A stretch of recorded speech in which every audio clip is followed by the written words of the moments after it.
Hello students, previous class के अंदर हम लोगों ने थॉर्नडाइक के सिद्धांत का अध्ययन कर लिया था और थॉर्नडाइक ने बताया था कि जब किसी व्यक्ति के सामने कोई उद्दीपन आता है यानी कि कोई समस्या आती है तो वो उस समस्या का समाधान करने के लिए विभिन्न प्रकार की अनुक्रियाएं करता है और उन अनुक्रियाओं में से कुछ अनुक्रियाओं के द्वारा या एक अनुक्रिया के द्वारा उस समस्या का क्या हो जाता है, समाधान हो जाता है और उस अनुक्रिया का उस उद्दीपन के साथ क्या हो जाता है, संबंध स्थापित हो जाता है। यानी कि अधिगम किसके द्वारा होता है, संबंधन के द्वारा होता है। इसलिए अपन थॉर्नडाइक को संबंधवाद या संयोजनवाद का जनक कहते हैं। आज की क्लास में हम अध्ययन करेंगे पावलोव के सिद्धांत का या पेवलोव के सिद्धांत का। इन्होंने कहा कि अधिगम जो है वो संबंधन के द्वारा नहीं बल्कि अनुबंधन के द्वारा होता है। तो देखिए, पेवलोव के सिद्धांत का क्या नाम है, अनुबंधित अनुक्रिया का सिद्धांत। क्या नाम है, अनुबंधित अनुक्रिया का सिद्धांत।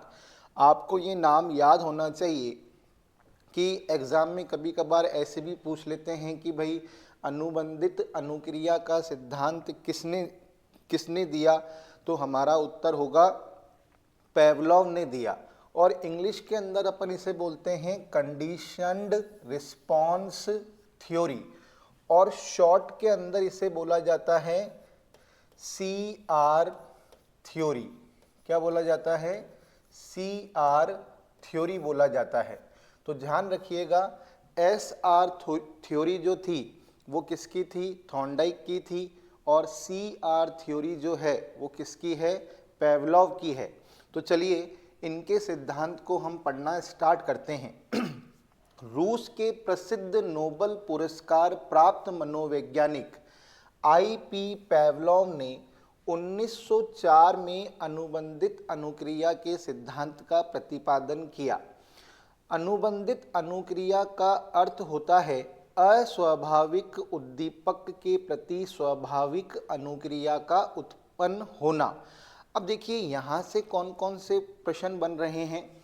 पहली बात तो भाई जो IP पेवलोव थे उनका संबंध किस देश के साथ था, तो ध्यान रखना रूस, ये कहाँ के थे, रूस के थे। और थॉर्नडाइक कहाँ के थे, थॉर्नडाइक अमेरिका के थे। और एग्जाम में कभी कभार ये भी पूछ लेते हैं कि किस शिक्षा मनोवैज्ञानिक को जो है नोबेल पुरस्कार प्राप्त हुआ, तो वो थे IP पेवलोव। इनको नोबेल पुरस्कार भी प्राप्त हुआ और इनके सिद्धांत का नाम क्या था, अनुबंधित अनुक्रिया का सिद्धांत। और ये सिद्धांत इन्होंने कब दिया था, 1904 में दिया था। और अनुबंधित अनुक्रिया का अर्थ क्या होता है, इसको अपन अभी प्रयोग के माध्यम से और डिटेल से समझेंगे। अनुबंधित अनुक्रिया का अर्थ है अस्वाभाविक उद्दीपक। अस्वाभाविक उद्दीपक का मतलब क्या होता है, अनकंडीशनल स्टिमुलस के प्रति स्वाभाविक अनुक्रिया। यानी कि जो उसके प्रति जो रिस्पॉन्स आता है वो क्या होता है, अनकंडीशनल रिस्पॉन्स होता है, यानी कि स्वाभाविक अनुक्रिया का उत्पन्न होना। जब स्वाभाविक अनुक्रिया अस्वाभाविक उद्दीपक से भी उत्पन्न हो जाती है तो उसे ही हम क्या कहते हैं, अधिगम कहते हैं। ऐसा किसका मानना था, IP पेवलोव का मानना था। और अभी इस अर्थ को हम इनके प्रयोग के माध्यम से और डिटेल से समझेंगे। यहाँ पर तो याद करने वाली बात यही है, रूस के थे, नोबेल पुरस्कार इन्हें प्राप्त हुआ था, 1904 में इन्होंने ये सिद्धांत दिया था। और इनके सिद्धांत का मुख्य नाम क्या है, अनुबंधित अनुक्रिया का सिद्धांत। और इसे शॉर्ट में क्या बोला जाता है, CR थ्योरी। ठीक है ना, क्या बोला जाता है, CR थ्योरी। अब देखिए इनके सिद्धांत के और भी बहुत सारे नाम हैं। तो अनुबंधित अनुक्रिया को हम अनुकूलित अनुक्रिया भी कहते हैं। अनुबंधित अनुक्रिया को अनुकूलित अनुक्रिया भी कहा जाता है, इसलिए इनके सिद्धांत को अनुकूलित अनुक्रिया का सिद्धांत भी कहते हैं। CR सिद्धांत, ये तो मैंने आपको बता ही दिया कि इनके सिद्धांत को CR सिद्धांत कहा जाता है। क्लासिकी अनुबंधन का सिद्धांत, इनके सिद्धांत को क्लासिकी या शास्त्रीय अनुबंधन का सिद्धांत भी कहा जाता है। इम्पॉर्टेंट नाम ही मैंने यहाँ पर लिखे हैं जो परीक्षा के अंदर आपसे पूछे जा सकते हैं। तो अनुकूलित अनुक्रिया का सिद्धांत, CR सिद्धांत, और शास्त्रीय अनुबंधन का सिद्धांत, क्लासिकी सिद्धांत, प्रतिवादी अनुबंधन सिद्धांत, टाइप S अनुबंधन सिद्धांत। ये तो अभी हाल ही के अंदर परीक्षा में पूछा गया था कि टाइप S थ्योरी किसकी है। अब प्रतिवादी और टाइप S क्यों कहा जाता है, इसके पीछे एक लॉजिक है जो स्किनर ने दिया। किसने दिया? स्किनर।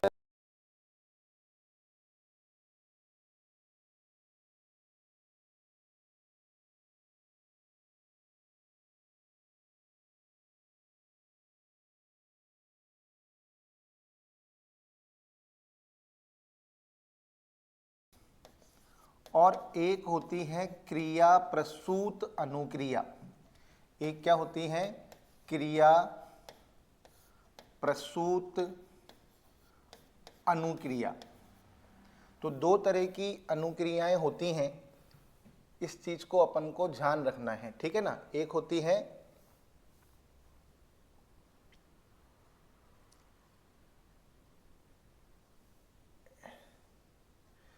क्रिया प्रसूत अनुक्रिया। प्रतिवादी अनुक्रिया क्या होती है? जो एक निश्चित उद्दीपक के प्रति होती है, अनैच्छिक रूप से, जो एक निश्चित उद्दीपक के प्रति होती है, उद्दीपक के प्रति होती है अनैच्छिक रूप से, अनैच्छिक रूप से। जैसे कि भोजन को देखकर कुत्ते के मुंह से लार का टपकना, ये क्या है? एक प्रतिवादी अनुक्रिया है, क्योंकि ये एक उद्दीपक के प्रति अनैच्छिक रूप से हो रही है। भोजन को देखकर लार आना क्या है? स्वाभाविक है। कुत्ता जानबूझकर लार नहीं टपका रहा, उसके मुंह में अपने आप ही भोजन को देखकर क्या आ रही है? लार आ रही है। तो ऐसी अनुक्रियाओं को हम प्रतिवादी अनुक्रिया कहते हैं। और क्रिया प्रसूत अनुक्रिया क्या होती है? क्रिया प्रसूत अनुक्रिया जो ऐच्छिक रूप से होती है, जो क्या होती है? ऐच्छिक रूप से होती है। जैसे कि बातचीत करना, टहलना। अब इनके लिए क्या है? उद्दीपक का होना जरूरी नहीं है। तो इसलिए स्किनर का जो सिद्धांत है वो क्रिया प्रसूत अनुक्रिया पर आधारित है, और पैवलोव का जो सिद्धांत है वो प्रतिवादी अनुक्रिया पर आधारित है। इसलिए हम पैवलोव के सिद्धांत को टाइप S थ्योरी भी कहते हैं, और स्किनर के सिद्धांत को हम टाइप R थ्योरी भी कहते हैं। क्या कहते हैं? टाइप S थ्योरी भी कहते हैं, और स्किनर के सिद्धांत को टाइप R थ्योरी भी कहते हैं। तो अब आपको इन दोनों का अर्थ समझ में आ गया होगा कि पैवलोव के सिद्धांत को प्रतिवादी अनुबंधन का सिद्धांत और टाइप S अनुबंधन सिद्धांत कहते हैं। इसके अलावा पैवलोव के सिद्धांत को संबंध प्रतिक्रिया सिद्धांत और संबंध प्रत्यावर्तन का सिद्धांत कहते हैं। तो हालांकि जो ऊपर के ये 6 नाम हैं, ये बहुत ही इम्पॉर्टेंट नाम हैं, और इसके अंदर ये 2 नाम जो हैं ये इस बार परीक्षा में पूछे जा रहे हैं हाल ही की परीक्षाओं के अंदर। तो इनको तो आपको विशेष रूप से जो है याद रखना है। तो देखिए यहाँ पर अपन लोगों ने क्या सीख लिया? रूस के थे, नोबेल पुरस्कार प्राप्त मनोवैज्ञानिक थे। 1904 में इन्होंने सिद्धांत दिया। अनुबंधित अनुक्रिया का सिद्धांत इनके सिद्धांत को कहा जाता है। अनुबंधित को अनुकूलित अनुक्रिया भी कहा जाता है, इसलिए अनुकूलित अनुक्रिया का सिद्धांत। कंडीशनड रिस्पांस थ्योरी, इसीलिए CR थ्योरी। क्लासिकी अनुबंधन का सिद्धांत, शास्त्रीय अनुबंधन का सिद्धांत, प्रतिवादी अनुक्रिया का सिद्धांत, है ना। टाइप S थ्योरी यानी कि टाइप S अनुबंधन का सिद्धांत, संबंध प्रतिक्रिया का सिद्धांत, संबंध प्रत्यावर्तन का सिद्धांत। तो ये अपन को याद रखने हैं इनके नाम। इसके अलावा देखिए आगे, पावलोव को अनुबंधन का जनक कहा जाता है। किसका जनक कहा जाता है? अनुबंधन का जनक कहा जाता है। और संबंधवाद या संयोजनवाद का जो जनक है वो किसको कहा जाता है? थॉर्नडाइक को कहा जाता है। किसको कहा जाता है? थॉर्नडाइक को कहा जाता है। क्वेश्चन को याद रखिएगा, बहुत ही इंपॉर्टेंट क्वेश्चन है। अनुबंधन का जनक पावलोव और संबंधन या संयोजनवाद का जनक थॉर्नडाइक। पावलोव ने कुत्ते की पैरोटीड ग्रंथि का ऑपरेशन करते हुए इस प्रयोग को क्या किया? सिद्ध किया। तो पावलोव ने किस पर प्रयोग किया? कुत्ते पर प्रयोग किया। और कुत्ते की कौन सी ग्रंथि का इन्होंने क्या किया? ऑपरेशन किया। पैरोटीड ग्रंथि का इन्होंने क्या किया? ऑपरेशन किया। अब ये प्रयोग क्या था इसको अपन समझते हैं। प्रथम सोपान में पावलोव ने एक भूखे कुत्ते को स्टैंड से इस प्रकार बांध दिया कि एक निश्चित दूरी के आगे वह नहीं जा सकता था। उसके सामने इतनी दूरी पर भोजन रखा था कि कुत्ता भोजन को खा नहीं सकता था। चूंकि कुत्ता भूखा था, अतः सामने भोजन को देखने के कारण उसके मुख से लार टपकने लगी। तो देखिए, प्रथम सोपान के अंदर उन्होंने कुत्ते की पैरोटीड ग्रंथि का ऑपरेशन किया, जहाँ पर लार उत्पन्न होती है, और वहाँ से एक नलिका निकालकर उसे बीकर के अंदर डाल दिया, ताकि ये पता लगाया जा सके कि भाई लार का स्त्राव हो रहा है या नहीं हो रहा है। फिर उन्होंने कुत्ते को क्या करा? एक स्टैंड से बांध दिया ताकि वो भोजन तक नहीं पहुंच पाए। लेकिन जैसे ही कुत्ते के सामने भोजन लाया गया, कुत्ते के मुंह से लार टपकने लगी। द्वितीय सोपान के अंदर उन्होंने क्या किया? प्रथम सोपान हो गया।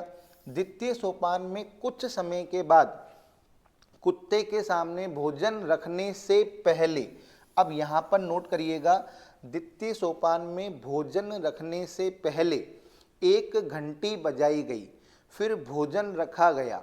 कुत्ते के मुख से फिर लार टपकने लगी। यहाँ पर घंटी का बजाना अस्वाभाविक उद्दीपक है, यानी कि घंटी जो है वो क्या है? एक अस्वाभाविक क्या है? उद्दीपक है। ऐसा कई बार किया गया, यानी कि द्वितीय सोपान को कई बार क्या किया गया? रिपीट किया गया। घंटी बजाई गई, भोजन रखा गया, कुत्ते के मुंह से लार आने लगी। फिर घंटी बजाई गई, भोजन रखा गया और कुत्ते के मुंह से जो है लार आने लगी। यानी कि इस सोपान को कई बार क्या किया गया? रिपीट किया गया। तृतीय सोपान में घंटी तो बजाई गई किंतु भोजन नहीं रखा गया। तृतीय सोपान के अंदर घंटी तो बजाई गई किंतु भोजन नहीं रखा गया। घंटी की आवाज सुनकर कुत्ते के मुंह से लार टपकने लगी। इस प्रकार, अब इस बात को नोट करिए, इस प्रकार स्वाभाविक व अस्वाभाविक उद्दीपक में इतना अनुकूलन स्थापित हो गया कि अस्वाभाविक उद्दीपक स्वाभाविक उद्दीपक जैसा प्रभाव डालने लगा। इसे ही अपन क्या कहते हैं? अनुबंधित अनुक्रिया। यानी कि जो अनुक्रिया किसी स्वाभाविक उद्दीपक के प्रति हो रही थी, यानी कि भोजन के प्रति हो रही थी, वही अनुक्रिया अब घंटी के प्रति भी होने लगी। तो इसलिए इनके सिद्धांत को हम अनुबंधित अनुक्रिया का सिद्धांत कहते हैं। अब आप यहाँ पर देख भी सकते हैं कि मैंने यहाँ पर एक छोटा सा चित्र लगाया है। देख लीजिए कि कुत्ते को यहाँ पर एक स्टैंड से बांधा गया है। कुत्ता आगे की तरफ नहीं बढ़ सकता। उसकी पैरोटीड ग्रंथि का ऑपरेशन करके यहाँ पर लार को एकत्रित करने के लिए जो है उन्होंने बीकर भी लगा रखा है। भोजन यहाँ पर रख रहे हैं। तो भोजन को देखकर कुत्ते के मुंह से क्या हो रहा है, लार टपक रही है, और ये एक स्वाभाविक अनुक्रिया है। द्वितीय सोपान के अंदर घंटी बजाई जा रही है, फिर भोजन रखा जा रहा है, ये भी, लेकिन तब भी कुत्ता जो है वो क्या कर रहा है, स्वाभाविक अनुक्रिया कर रहा है। लेकिन तृतीय सोपान में घंटी बजाते ही जो लार आ रही है वो एक अनुबंधित अनुक्रिया है। क्या है, अनुबंधित अनुक्रिया है। इस पूरे के पूरे प्रयोग को हम निम्न रेखा चित्र के माध्यम से भी क्या कर सकते हैं, समझ सकते हैं। तो देखिए यहाँ पर एग्जाम के अंदर क्वेश्चन आपसे पूछा जा सकता है कि रिक्त स्थान को भरिए, तो आपको ये तीनों के तीनों सोपान जो हैं वो बिल्कुल अच्छी तरीके से क्या करने हैं, याद करने हैं। एग्जाम में इससे रिलेटेड क्वेश्चन आ सकता है। तो देखिए फर्स्ट स्टेप की यदि हम बात करें तो पेवलोव ने फर्स्ट स्टेज के अंदर क्या किया था, स्वाभाविक उद्दीपक, स्वाभाविक उद्दीपक क्या था, भोजन, स्वाभाविक उद्दीपक क्या था, भोजन, यानी कि इससे अपन बोलते हैं अनकंडीशनड स्टिमुलस। क्या बोलते हैं, अनकंडीशनड स्टिमुलस बोलते हैं, ठीक है। तो स्वाभाविक उद्दीपक यानी कि प्रथम सोपान में पेवलोव ने भोजन रखा, तो भोजन रखने से जो लार आई वो क्या थी, स्वाभाविक अनुक्रिया यानी कि अनकंडीशनड रिस्पॉन्स था। क्या था, अनकंडीशनड रिस्पॉन्स था। द्वितीय सोपान के अंदर क्या हुआ, द्वितीय सोपान के अंदर यदि अपन बात करें तो उन्होंने क्या रखा, पहले घंटी बजाई यानी कि अस्वाभाविक उद्दीपक, इसे अपन बोलते हैं कंडीशनड स्टिमुलस, और उसके बाद क्या रखा, भोजन रखा यानी कि अनकंडीशनल स्टिमुलस, और फिर कुत्ते के मुंह से लार आई। लेकिन यहाँ पर भी कुत्ता जो लार टपका रहा है वो स्वाभाविक अनुक्रिया है, अस्वाभाविक अनुक्रिया नहीं है, क्योंकि यहाँ पर अभी भोजन जो है उपस्थित है।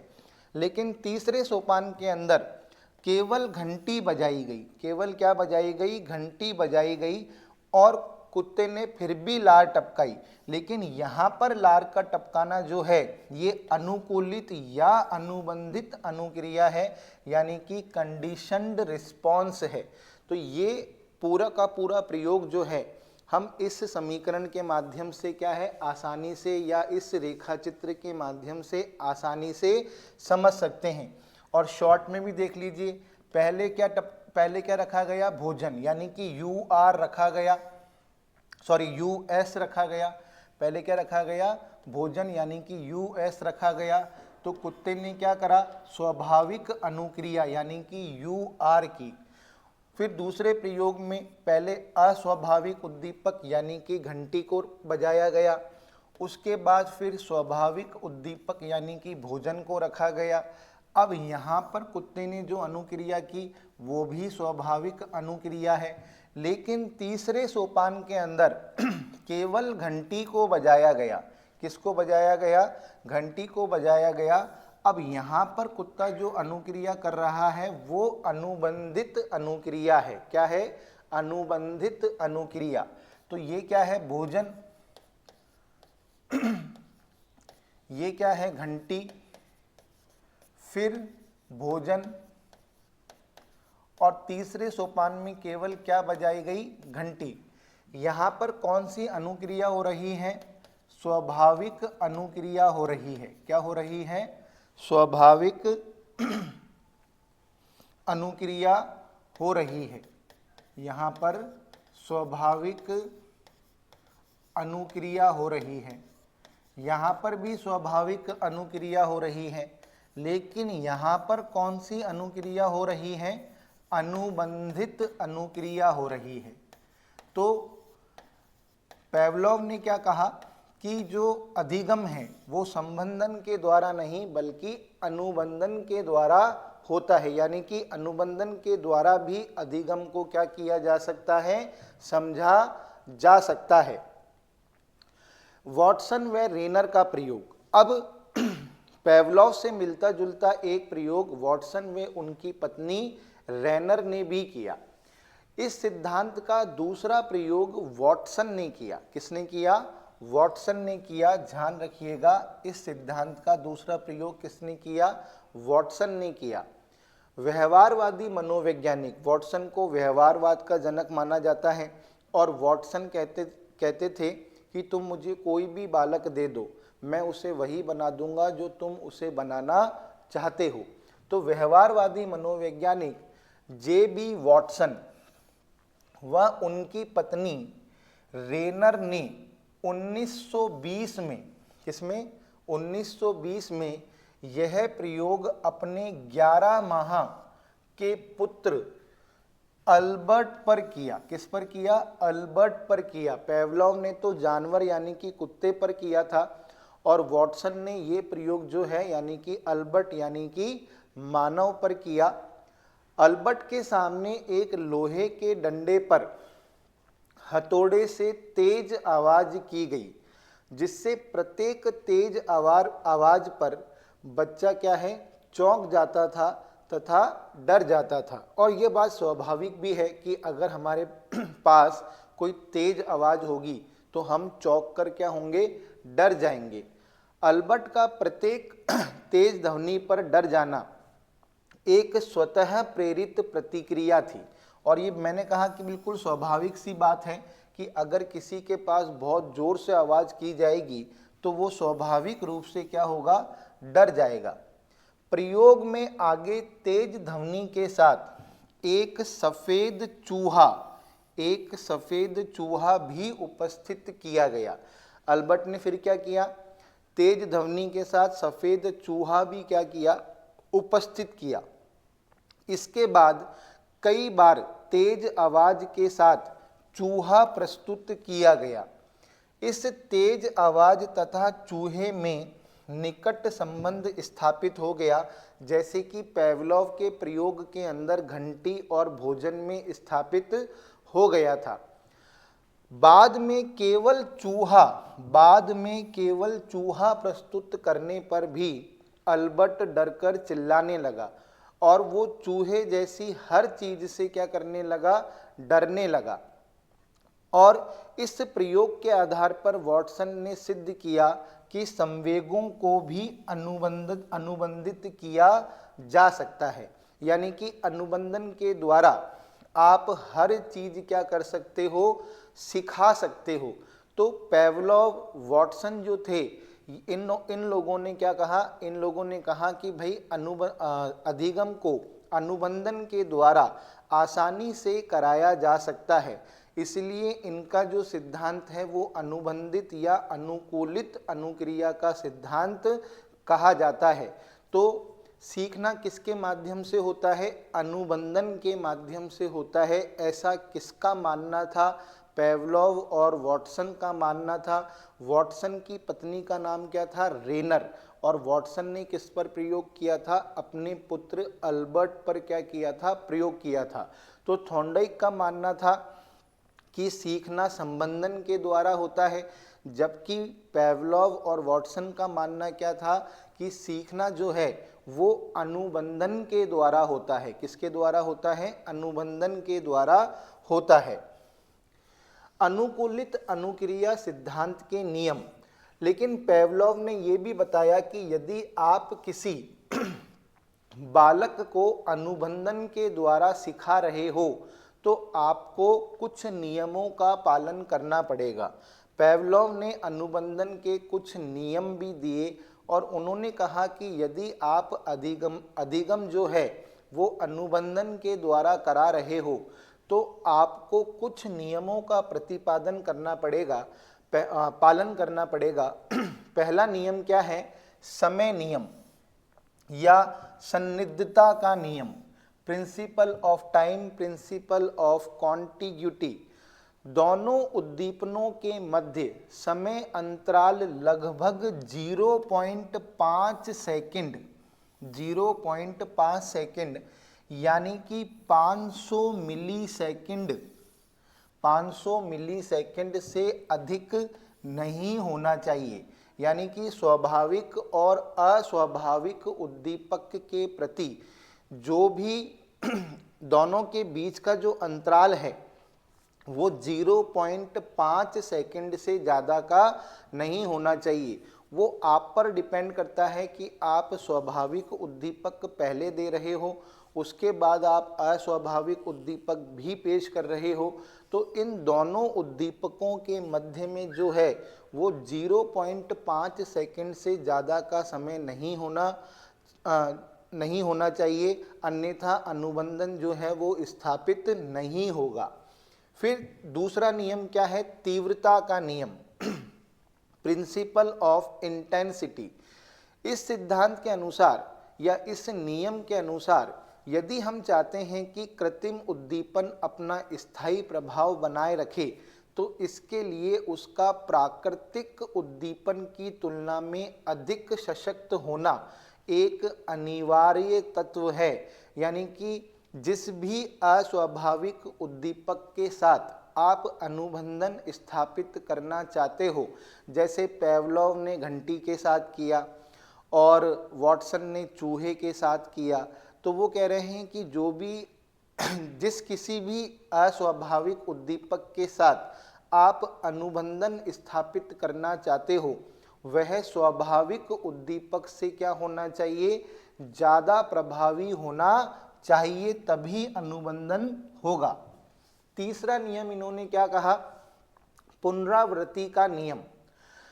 इस नियम के अनुसार अनुबंधन की प्रक्रिया उसी स्थिति में सुदृढ़ होती है जब एक ही प्रक्रिया को बार बार बहुत दिनों तक ठीक उसी प्रकार दोहराया जाए। तो अनुबंधन करने के लिए आपको प्रक्रिया को बहुत दिनों तक बार बार उसी तरीके से दोहराना होगा जिस तरीके से आपने प्रथम बार दोहराई थी, तभी अनुबंधन स्थापित होगा। यानी कि पुनरावृत्ति करते रहना होगा, अन्यथा क्या होगा? जो अधिगम है, जो अनुबंधित अनुक्रिया है उसका क्या हो जाएगा? लोप हो जाएगा, यानी कि वो फिर दोबारा अनुबंधित नहीं होगी। तो अनुबंधन के सिद्धांत के अंदर पुनरावृत्ति का होना क्या है? जरूरी है। एक रूपता का नियम। इस नियम के अनुसार अनुबंधन की स्थापना के लिए यह आवश्यक है कि उस कक्ष का वातावरण जहां प्रयोग किया जा रहा है शांत एवं नियंत्रित होना चाहिए, क्योंकि यदि अन्य उद्दीपक होंगे तो वहां पर ध्यान उनकी तरफ चला जाएगा। यानी कि आपको जिस भी वातावरण में आप प्रयोग कर रहे हो या अनुबंधन स्थापित कर रहे हो, वहाँ पर कोई अन्य उद्दीपक नहीं होने चाहिए, अन्यथा अनुबंधन जो है वो स्थापित नहीं होगा। तो पेवलोव ने कहा कि यदि आप अधिगम अनुबंधन के माध्यम से कराना चाहते हो तो आपको इन 4 नियमों का पालन करना पड़ेगा। पहला नियम क्या था? कि दोनों उद्दीपकों के मध्य में 0.5 सेकंड से ज़्यादा का गैप नहीं होना चाहिए। दूसरा नियम क्या था? कि अस्वाभाविक उद्दीपक जो है वो स्वाभाविक उद्दीपक से ज़्यादा प्रभावी होना चाहिए। तीसरा नियम क्या है? कि आपको प्रयोग की पुनरावृत्ति बार बार करनी होगी, तभी अनुबंधन जो है स्थापित होगा। चौथा नियम यह है कि आप जहाँ भी प्रयोग कर रहे हो वहाँ पर अन्य उद्दीपक नहीं होने चाहिए, अन्यथा अनुबंधन स्थापित नहीं होगा। यानी कि आपको जो है एक रूपता को क्या करना पड़ेगा? अपनाना पड़ेगा। नेक्स्ट देखिए, CR सिद्धांत की आलोचना। परंतु इस सिद्धांत की आलोचना भी की गई, और आलोचना किस आधार पर की गई? इस सिद्धांत में मानव को यंत्र के समान माना गया है। क्या किसके समान माना गया है? यंत्र के समान माना गया है। यह सिद्धांत मानव में पाए जाने वाले विभिन्न गुणों जैसे कि तर्क, विवेक, चिंतन आदि की क्या करता है? अवहेलना करता है। जबकि सत्य यह है कि मानव मशीन की तरह नहीं है।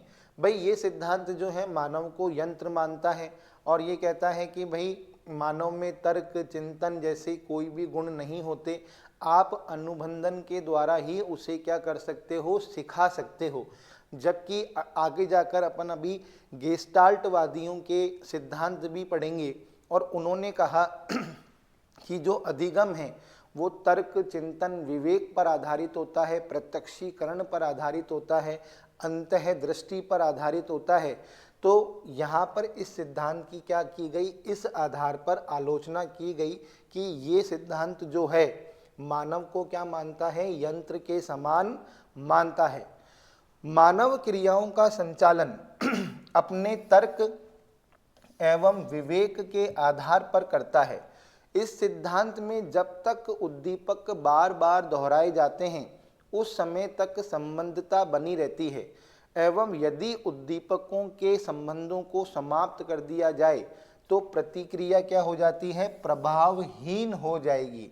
भाई इस सिद्धांत का ये भी मानना है कि पुनरावृत्ति करना जरूरी है, अन्यथा सीखी गई प्रक्रिया का लोप हो जाएगा। जबकि हम व्यवहार में ये देखते हैं कि एक बार कोई कार्य जब मानव सीख लेता है तो वो क्या करता है, जैसे ही वो उद्दीपक दोबारा प्रकट होता है वो वही अनुक्रिया करता है, यानी कि अनुक्रिया का या अधिगम का लोप नहीं होता है। जबकि इस सिद्धांत का मानना है कि अगर आप पुनरावृत्ति नहीं करोगे तो अधिगम का क्या हो जाएगा, लोप हो जाएगा। तो इन दो आधारों पर इस सिद्धांत की आलोचना की गई। पहला आधार क्या था कि एक तो ये सिद्धांत मानव को यंत्र के समान मानता है, एक तो इस सिद्धांत की आलोचना इस आधार पे की गई। दूसरा इस आधार पे की गई कि ये कहता है कि अधिगम को स्थायी रखने के लिए पुनरावृत्ति का किया जाना क्या है, जरूरी है। यदि पुनरावृत्ति नहीं करोगे तो अधिगम का लोप हो जाएगा, जबकि व्यवहार में ऐसा नहीं होता। हम एक बार जो कार्य सीख लेते हैं वो हमारे अंदर क्या हो जाता है, स्थायी रूप से आ जाता है, क्योंकि अधिगम का अर्थ ही ये होता है कि मानव के व्यवहार में आने वाला स्थायी परिवर्तन ही अधिगम है। और ये सिद्धांत कहता है कि अधिगम तब तक ही स्थायी रहेगा जब तक पुनरावृत्ति होगी, जबकि व्यवहार में ऐसा नहीं होता। तो इन दो आधारों पर इस सिद्धांत की क्या की गई, आलोचना की गई। अब भले से ही इस सिद्धांत की आलोचना की गई, लेकिन शिक्षा के जगत के अंदर इस सिद्धांत का महत्व है। यह सिद्धांत भाषाओं के सीखने तथा सिखाने के लिए महत्वपूर्ण है। छोटे बच्चों को जो वर्णमाला का ज्ञान कराया जाता है, चाहे वो हिंदी की हो या अंग्रेजी की हो, और बड़े होने पर भी यदि हम कोई दूसरी लैंग्वेजेस सीखते हैं जैसे फ्रेंच, इटालियन, है ना, तो ये सिद्धांत बहुत ही काम में आता है। तो भाषाओं को सीखने और सिखाने के लिए ये सिद्धांत अपना महत्व रखता है, क्योंकि भाषाओं को सिखाने के लिए अनुबंधन करना पड़ता है और तभी भाषा का ज्ञान प्राप्त कर पाते हैं। तो भाषाओं को सीखने और सिखाने की दृष्टि से जो है इस सिद्धांत का महत्व शिक्षा जगत के अंदर बना हुआ है। शिक्षण के अंदर श्रव्य दृश्य सामग्री का उपयोग, बहुत ही इंपॉर्टेंट क्वेश्चन एग्जाम के अंदर पूछा जा सकता है कि जो शिक्षा के अंदर श्रव्य और दृश्य सामग्री का उपयोग किया जाता है वो किस सिद्धांत के आधार पर किया जाता है, तो वो पेवलोव के अनुबंधित अनुक्रिया सिद्धांत के आधार पर ही किया जाता है। आप लोग देखते हैं कि छोटे बच्चों को जब वर्णमाला सिखाई जाती है तो उनके सामने क्या किया जाता है, पहले ए को लिखा जाता है, फिर ए का चित्र क्या किया जाता है, प्रस्तुत किया जाता है, फिर टीचर बताती है कि भाई दिस इज ए, तो क्या करता है, बाद में जब टीचर नहीं लिखती और केवल ये चित्र दिखाया जाता है तो भी क्या होता है, बच्चा इस चित्र को देखकर बोलता है ए। तो यानी कि एक तरीके से श्रव्य और दृश्य सामग्री का जो प्रयोग है शिक्षण के अंदर इसी सिद्धांत के आधार पर किया जाता है। इस सिद्धांत के माध्यम से भय, प्रेम और घृणा आदि के भाव आसानी से जागृत किए जा सकते हैं। सपोज कीजिए एक टीचर है, क्लास के अंदर किसी बच्चे के साथ क्या करता है, गलत व्यवहार करता है, यानी कि उसको बात बात के अंदर डांटता है, उसकी आलोचना करता है, उसकी निंदा करता है। तो और यदि वो ऐसा रोज करता है तो वो बालक क्या करेगा, उस टीचर के प्रति अपने मन के अंदर क्या कर लेगा, घृणा पैदा कर लेगा। इसके विपरीत कोई टीचर उसके साथ अच्छा व्यवहार करता है तो वो उस टीचर के प्रति प्रेम या स्नेह का भाव पैदा कर लेगा। और अल्बर्ट के अंदर जो है वॉटसन ने क्या पैदा किया था, भय पैदा किया था।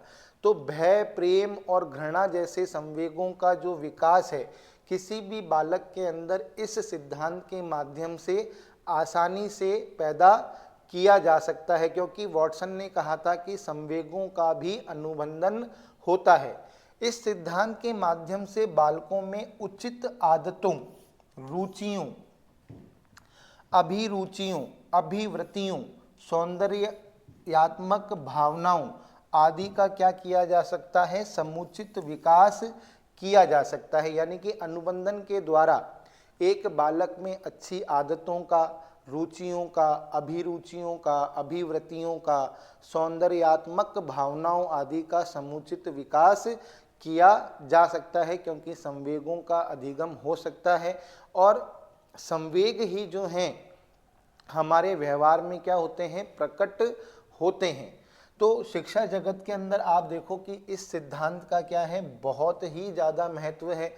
यदि मैं आपको इस सिद्धांत के और भी एग्जाम्पल दूं तो सर्कस के अंदर जानवरों को इसी सिद्धांत के माध्यम से प्रशिक्षित किया जाता है, ठीक है ना।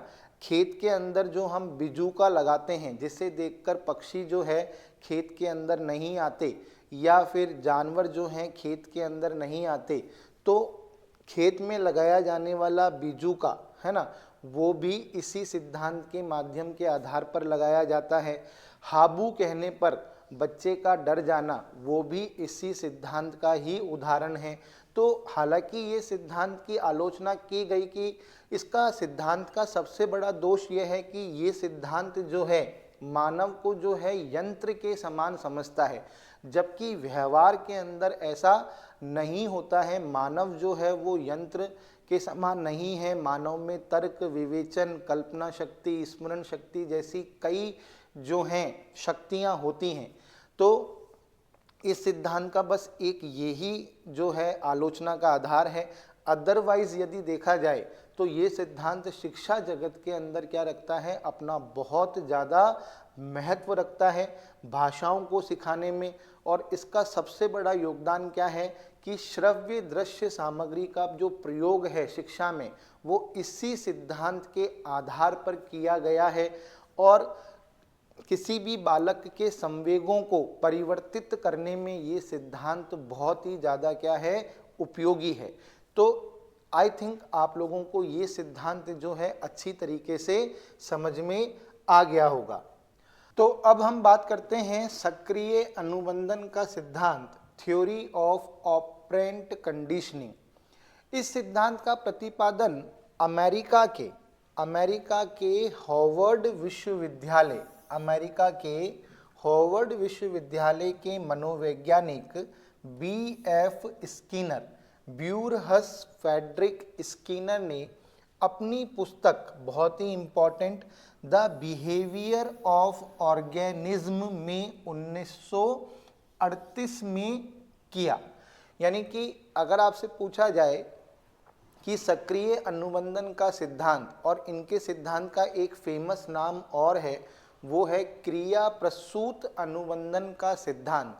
ये सिद्धांत किसका है, तो स्किनर का है। और स्किनर भी कहाँ के थे, अमेरिका के थे। और थॉर्नडाइक भी कहाँ के थे, अमेरिका के थे। तो इन्होंने इस सिद्धांत का जो प्रतिपादन है वो अपनी पुस्तक में 1938 में किया, और इनकी पुस्तक का नाम था द बिहेवियर ऑफ ऑर्गेनिज्म। ध्यान रखिएगा, इनकी पुस्तक का नाम बहुत इम्पॉर्टेंट है। इन्होंने इस सिद्धांत का प्रतिपादन कब किया था, 1938 में किया था, अपनी पुस्तक द बिहेवियर ऑफ ऑर्गेनिज्म। यहाँ पर आप एक बात और समझ लीजिए, मैं आपको यहाँ पर शॉर्ट में एक बात समझा रहा हूँ। थॉर्नडाइक, पावलोव और स्किनर, थॉर्नडाइक, पावलोव और स्किनर। थॉर्नडाइक कहाँ के थे, थॉर्नडाइक थे अमेरिका के, ठीक है।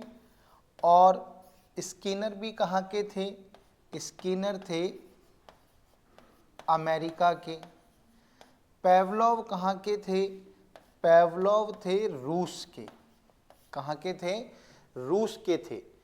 इनका जो सिद्धांत है वो कहलाता है एस आर थ्योरी। क्या कहलाता है? एस आर थ्योरी, ठीक है ना। इनका जो सिद्धांत है वो कहलाता है सी आर थ्योरी, और इनका जो सिद्धांत है वो कहलाता है आर एस थ्योरी। यानी कि जो स्किनर का सिद्धांत है वो थॉर्नडाइक के सिद्धांत का जस्ट अपोजिट है। ये एस आर है, ये आर एस है।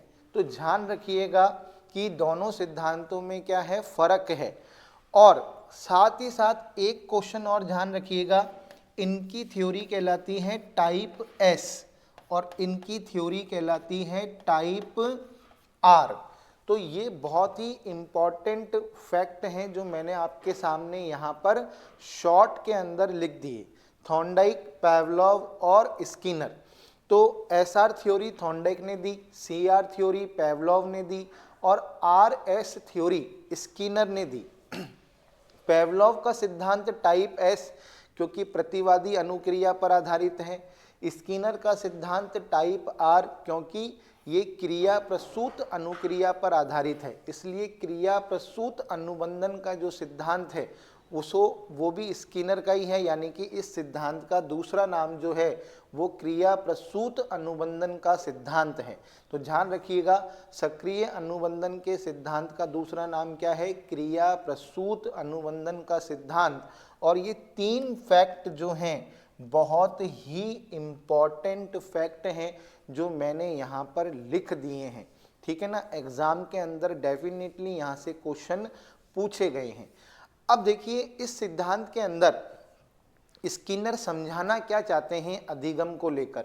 अपन ने इस बात को तो समझ लिया कि ये अमेरिका के थे, हार्वर्ड विश्वविद्यालय के थे। 1938 में इन्होंने ये सिद्धांत दिया। अपनी पुस्तक द बिहेवियर ऑफ ऑर्गेनिज्म में इन्होंने ये सिद्धांत दिया। इनके सिद्धांत का नाम सक्रिय अनुबंधन का सिद्धांत है, क्रिया प्रसूत अनुबंधन का सिद्धांत है। लेकिन ये इस सिद्धांत में अधिगम को लेकर कहना क्या चाहते हैं, इस बात को अब हम समझते हैं। तो देखिए यहाँ तक जो है आपको नाम याद होने ही चाहिए, बहुत ही इम्पॉर्टेंट हैं ये नाम। क्योंकि देखो टाइप आर मैंने आपको बता दिया, क्रिया प्रसूत अनुबंधन सिद्धांत मैंने बता दिया, अनुक्रिया उद्दीपक। अनुक्रिया उद्दीपक का मतलब क्या होता है? पहले अनुक्रिया होगी फिर उद्दीपक आएगा, यानी कि आर एस सिद्धांत। आर आर क्यों? अब देखो आर आर को समझने की कोशिश करना। इन्होंने अधिगम के लिए पुनर्बलन के महत्व को बताया। किसके महत्व को बताया? पुनर्बलन के महत्व को बताया। इसलिए इनके सिद्धांत को हम आर आर सिद्धांत भी कहते हैं। तो अधिगम में पुनर्बलन का महत्व बताने वाले जो मनोवैज्ञानिक हैं वो स्किनर हैं। इसलिए इनके सिद्धांत को अपन रिस्पॉन्स रीइंफोर्समेंट थ्योरी भी कहते हैं। इम्पॉर्टेंट है, आर आर थ्योरी के नाम से भी इनके सिद्धांत को जाना जाता है। क्योंकि अभी अपन लोगों ने थॉर्नडाइक और पेवलोव के बारे में पढ़ा तो उन्होंने कहीं भी पुनर्बलन का जिक्र नहीं किया। लेकिन अगर हम इनकी बात करें तो इन्होंने अधिगम में पुनर्बलन के महत्व को प्रतिपादित किया। इसलिए इनके सिद्धांत को हम आर आर सिद्धांत के नाम से भी जानते हैं। इसके अलावा ये इनके सिद्धांत के अन्य नाम हैं कार्यात्मक अनुबंधन का सिद्धांत, प्रेरणास्पद अनुबंधन का सिद्धांत, नैमित्तिक अनुबंधन का सिद्धांत, सक्रिय अनुक्रिया का सिद्धांत। अब सक्रिय अनुक्रिया से मतलब क्या है कि इनका मानना है कि अधिगम के लिए पहले प्राणी को सक्रिय होना पड़ता है, उसके बाद ही वो अधिगम कर पाता है। उत्सर्जित अनुक्रिया का सिद्धांत, उत्सर्जित अनुक्रिया का सिद्धांत यानी कि पहले अनुक्रिया आती है बाद में उद्दीपक आता है। साधनात्मक अनुबंधन का सिद्धांत, तो हालांकि ये इतने इम्पॉर्टेंट नहीं है लेकिन ये तो आपको याद होने ही चाहिए। अब देखिए, इनका सिद्धांत के बारे में चर्चा करने से पहले जो मैंने आपको पेवलोव के सिद्धांत में बताया था, वही बात यहाँ पर आ रही है कि अनुक्रियाएं जो होती हैं, स्किनर ने भी अपने सिद्धांत की व्याख्या करने से पहले इन दो तरह की अनुक्रियाओं की व्याख्या की। स्किनर ने कहा कि भाई दो प्रकार की अनुक्रियाएं होती हैं, एक प्रतिवादी अनुक्रिया होती है, एक क्रिया प्रसूत अनुक्रिया होती है। एक रिस्पॉन्डेड रिस्पॉन्स होता है, एक ऑपरेंट रिस्पॉन्स होता है। तो प्रतिवादी अनुक्रिया क्या होती है? जो अनुक्रिया किसी उद्दीपक के कारण होती है तथा जिसका स्वरूप क्या होता है? अनैच्छिक होता है, उसे हम प्रतिवादी अनुक्रिया कहते हैं। तो जैसे कि भोजन को देखकर लार टपकना, ये क्या है? प्रतिवादी अनुक्रिया है। यानी कि जैसे ही भोजन सामने आएगा तो लार का आना क्या है? स्वाभाविक है। तो ये यानी कि लार जानबूझ के नहीं आती, वो अनैच्छिक है, यानी कि अपने आप आ जाती है। तो ऐसी अनुक्रियाएं जो किसी उद्दीपक के प्रति अनैच्छिक रूप से होती हैं, उसे हम क्या कहते हैं? प्रतिवादी अनुक्रिया कहते हैं। और पेवलोव का सिद्धांत इसी अनुक्रिया के कारण प्रतिवादी अनुक्रिया सिद्धांत भी कहलाता है। एक होती है क्रिया प्रसूत अनुक्रिया। क्रिया प्रसूत अनुक्रिया क्या होती है? इसके विपरीत जो अनुक्रिया स्व इच्छा से होती है, क्या होती है? स्व इच्छा से होती है, अर्थात बिना किसी उद्दीपक के होती है, उसे क्रिया प्रसूत अनुक्रिया कहते हैं। जैसे हम लोग टहलते हैं, बातचीत करते हैं, ये हमारे द्वारा की जाने वाली क्या है? क्रिया प्रसूत अनुक्रिया, यानी कि स्व इच्छा से हम टहलते हैं, स्व इच्छा से हम किसी से बातचीत करते हैं। तो जो अनुक्रियाएं स्व इच्छा से होती हैं उसे ही क्रिया प्रसूत अनुक्रिया कहा जाता है। और स्किनर के सिद्धांत का आधार यह अनुक्रिया है। यानी कि स्किनर का जो सिद्धांत है वो कौन सी अनुक्रिया पर आधारित है? क्रिया प्रसूत अनुक्रिया पर आधारित है। इसलिए स्किनर के सिद्धांत को क्रिया प्रसूत अनुक्रिया का सिद्धांत कहा जाता है। अब स्किनर ने क्या कहा? स्किनर के अनुसार सीखने के लिए प्राणी को वातावरण के प्रति क्रियाशील होना पड़ता है। भाई जरूरी नहीं है कि उसके सामने कोई उद्दीपक आएगा तभी वो क्रियाशील होगा। अगर उसको अधिगम करना है तो पहले उसे क्या होना पड़ेगा? क्रियाशील होना पड़ेगा। यदि प्राणी की निर्गमित अनुक्रियाओं को पुनर्बलित कर दिया जाए तो वे बलवती हो जाती हैं तथा इस प्रक्रिया को बार बार दोहराए जाने पर यह अनुक्रिया स्थायी व्यवहारों में परिवर्तित हो जाती है। देखिए कितनी अच्छी बात यहाँ पर स्किनर ने लिखी है अधिगम के बारे में। तो वह स्थायी व्यवहारों में क्या हो जाती है? परिवर्तित हो जाती है। अर्थात प्राणी ऐसी अनुक्रियाओं को करना सीख जाता है। यानी कि प्राणी क्या होता है? सीखता कैसे है? इस पैराग्राफ के अंदर स्किनर ने आसान शब्दों में समझाने का प्रयास किया है। उन्होंने कहा है कि प्राणी सबसे पहले क्या करता है? वातावरण के प्रति क्रियाशील होता है ना, यानी कि अनुक्रियाएं करता है। और उसकी अनुक्रियाओं को यदि पुनर्बलन मिल जाए, यानी कि उसको अच्छा फील हो किसी क्रिया को करने के बाद, तो वो उस क्रिया को क्या करता है? करना सीख जाता है। यानी कि लेकिन पुनर्बलन का प्राप्त होना क्या है? जरूरी है। यानी कि इस पैराग्राफ के अंदर स्किनर ये कहना चाहते हैं कि अधिगम के लिए पुनर्बलन का होना क्या है? जरूरी है। स्किनर ने इस पूरी बात को अपने प्रयोग के माध्यम से भी समझाया। उन्होंने प्रयोग किस पर किया? चूहे पर किया। किस पर किया? चूहे पर। थॉर्नडाइक ने किस पर किया था? बिल्ली पर किया था। पेवलोव ने किस पर किया था? कुत्ते पर किया था। वॉटसन ने जो प्रयोग किया था वो अल्बर्ट पर किया था। और स्किनर ने जो प्रयोग किया वो किस पर किया? चूहे और कबूतरों पर किया। हालांकि इन्होंने कबूतरों पर भी प्रयोग किया, लेकिन इनके चूहे पर किया गया जो प्रयोग है वो काफी लोकप्रिय हुआ। स्किनर ने एक ध्वनि विहीन बॉक्स बनाया जिसमें एक लीवर के दबाने से भोजन के कुछ दाने आ जाते थे। एक भूखे चूहे को स्किनर ने बॉक्स में रख दिया। इस बॉक्स की अगर मैं बात करूं तो इसे स्किनर बॉक्स के नाम से जाना जाता है। और इस बॉक्स को, स्किनर बॉक्स का नाम इनके शिक्षार्थियों ने दिया था। तो ये स्किनर बॉक्स के नाम से जो है काफ़ी फेमस है। तो इन्होंने एक ध्वनि विहीन बॉक्स बनाया, उसके अंदर एक लीवर को दबाने से क्या है, भोजन के टुकड़े दाने आ जाते थे, और एक भूखे चूहे को उन्होंने उस बॉक्स के अंदर छोड़ दिया। चूहे ने इधर उधर घूमकर कुछ ढूंढना शुरू कर दिया। इसी उछल कूद में, यानी कि चूहे ने पहले अनुक्रिया की, उसको उद्दीपक दिखाई नहीं दे रहा है, जबकि थॉर्नडाइक और पेवलोव के सिद्धांत के अंदर विद्यार्थी को या जो भी उन्होंने प्रयोग किया, बिल्ली को और कुत्ते को जो है वो क्या है, उद्दीपक दिखाई दे रहा है। बिल्ली को मछली दिखाई दे रही है, कुत्ते को भोजन दिखाई दे रहा है, तभी वो अनुक्रिया कर रहा है। लेकिन यहाँ पर इनका प्रयोग जस्ट अपोजिट है। इनके यहाँ पर चूहे को जो है कोई भी उद्दीपक दिखाई नहीं दे रहा है, वो खुद वातावरण के प्रति क्या हो रहा है, क्रियाशील हो रहा है। तो उसने उछल कूद करना शुरू कर दिया। उस उछल कूद में उसके द्वारा लीवर दब गया। क्या हो गया, लीवर दब गया। भोजन के दाने प्याले में आ गए और चूहे ने भोजन खा लिया।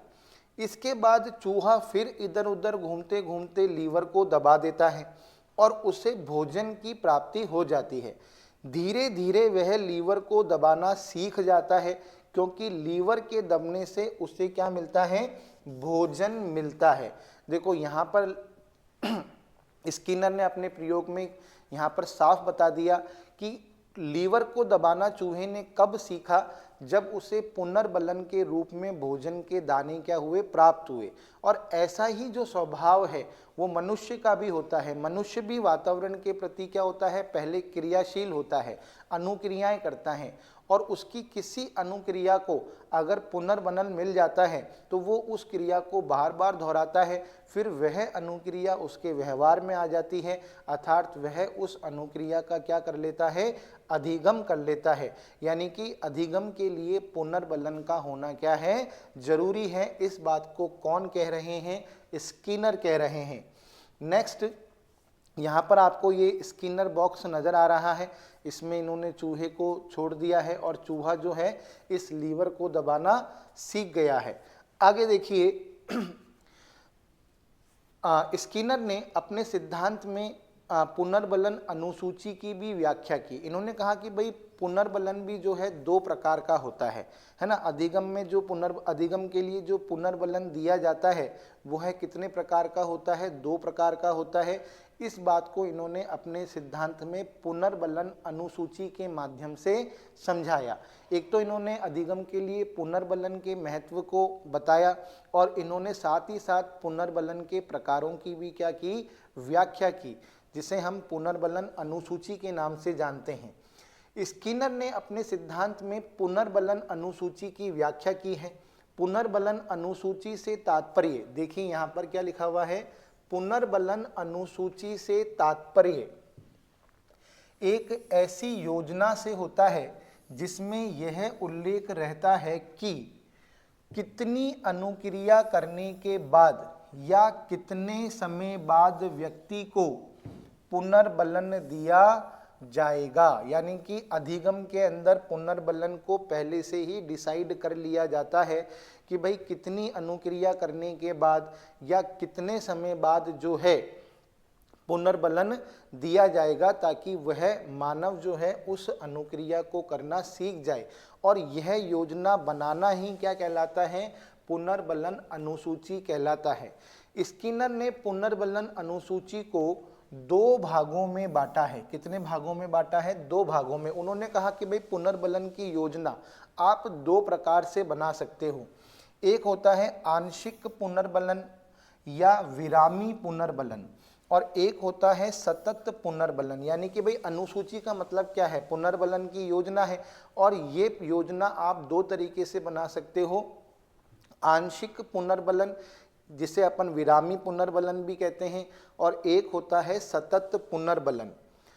अब आंशिक पुनर्बलन या विरामी पुनर्बलन क्या होता है, इसमें किसी अनुक्रिया के बाद पुनर्बलन दिया जाता है तथा किसी अनुक्रिया के बाद पुनर्बलन नहीं दिया जाता। यानी कि दिया भी जाता है और नहीं भी दिया जाता है। सतत पुनर्बलन क्या होता है, इसमें हर अनुक्रिया के बाद पुनर्बलन दिया जाता है। स्किनर ने इन दोनों तरह की अनुसूचियों का तुलनात्मक अध्ययन करने के बाद यह निष्कर्ष निकाला कि आंशिक पुनर्बलन देने से सतत पुनर्बलन की अपेक्षा क्रिया प्रसूत अनुक्रिया तेजी से होती है तथा ऐसी अनुक्रिया का विलोप भी जल्दी नहीं होता। यानी कि आंशिक पुनर्बलन वह होता है जो हर अनुक्रिया के बाद नहीं मिलता, वो कभी दिया जाता है कभी नहीं दिया जाता, जबकि सतत पुनर्बलन जो है वो हर अनुक्रिया के बाद दिया जाता है। लेकिन स्किनर ने बताया कि सतत पुनर्बलन की अपेक्षा आंशिक पुनर्बलन देना चाहिए, यानी कि हर अनुक्रिया के बाद पुनर्बलन नहीं देना चाहिए, बल्कि बीच बीच में रुक रुक कर पुनर्बलन देना चाहिए। और यदि ऐसा किया जाता है तो अनुक्रिया जो है तेजी से सीखी जाती है और ऐसी अनुक्रिया जल्दी से भूली भी नहीं जाती, यानी कि वो व्यवहार में लंबे समय तक जो है बनी रहती है। तो इन्होंने आंशिक पुनर्बलन देने की क्या की है, एक तरीके से सिफारिश की है। इन्होंने कहा सतत पुनर्बलन नहीं देना चाहिए, आंशिक पुनर्बलन देना चाहिए। अब स्किनर के सिद्धांत का शिक्षा जगत में क्या महत्व है, इसको भी हम समझ लेते हैं। वांछित और अच्छे व्यवहार का पुनर्बलन पुरस्कार देकर या अन्य तरीके से तुरंत करना चाहिए। यानी कि हम ये कहना चाह रहे हैं कि शिक्षार्थी यदि कोई भी अच्छी अनुक्रिया करता है तो उसको तुरंत रूप से क्या देना चाहिए, वांछित पुनर्बलन देना चाहिए, ताकि वो अनुक्रिया उसके व्यवहार में क्या है, स्थायी हो जाए। इस सिद्धांत का उपयोग बालक में अपेक्षित परिवर्तन लाने में अच्छी तरह से किया जा सकता है। यानी कि हम चाहते हैं कि बालक इस तरह का व्यवहार करे तो उस व्यवहार को पुनर्बलन देकर क्या किया जा सकता है, स्थायी किया जा सकता है। गणित में पहाड़े, देखो जैसे भाषा सीखने के लिए पेवलोव का सिद्धांत, उसी तरह गणित में पहाड़े तथा भाषा में वर्तनी यानी कि स्पेलिंग याद करते समय इस सिद्धांत का प्रयोग किया जा सकता है। जैसे ही बच्चे पहाड़े सुनाएं उन्हें तुरंत टॉफ़ी दो, जैसे ही बच्चे स्पेलिंग सुनाएं उन्हें तुरंत टॉफ़ी दो। तो बच्चे क्या करते हैं, जल्दी जल्दी जल्दी जल्दी क्या करते हैं, पहाड़े और स्पेलिंग को क्या कर लेते हैं, याद कर लेते हैं। अभिक्रमित अनुदेशन, जिसे शिक्षण मशीन भी कहा जाता है, का विकास इस सिद्धांत के व्यवहारिक उपयोग का ही क्या है, परिणाम है। देखो अभिक्रमित अनुदेशन क्या होता है, पूरे पाठ को छोटे छोटे टुकड़ों में बांटना और उस जैसे एमसीक्यू वस्तुनिष्ठ प्रश्नोत्तर, हम कंप्यूटर के अंदर क्या करते हैं, गेम खेलते हैं, और कंप्यूटर के अंदर यदि सपोज करो हम क्विज गेम खेल रहे हैं, क्या खेल रहे हैं, क्विज गेम।